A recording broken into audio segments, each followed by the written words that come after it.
Former President Donald Trump returns to Iowa on Tuesday and returns to a province where other prominent Republican presidential candidates have begun discussing meetings less than 4 weeks before. But as the party's efforts to replace Trump as its standard mover in 2024 narrow, these rivals, including Florida Governor Ron DeSantis and former South Carolina Governor Nikki Haley, are set to, instead of taking on this struggle, they spend more interest and money attacking each other.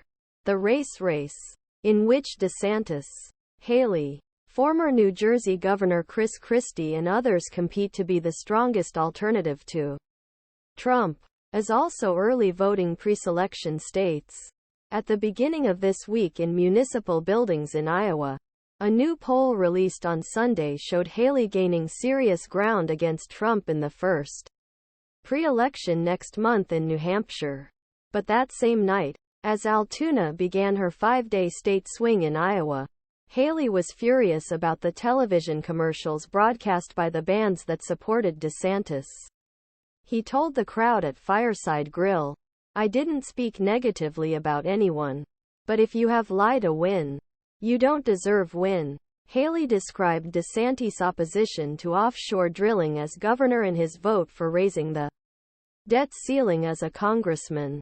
On Monday, he continued criticism of DeSantis and made it clear that his comments were not a one-off. A new addition to speech. In the central city of Nevada of Iowa, he said, "If you punch me, I will respond too." Ron DeSantis lied in each of his ads. Trump remains a leading figure in national and early state surveys. But in recent campaign pauses, interviews, and television commercials, his main opponents increased their attacks on each other in hopes of consolidating the support of Republican voters and donors who were ready to leave the former president.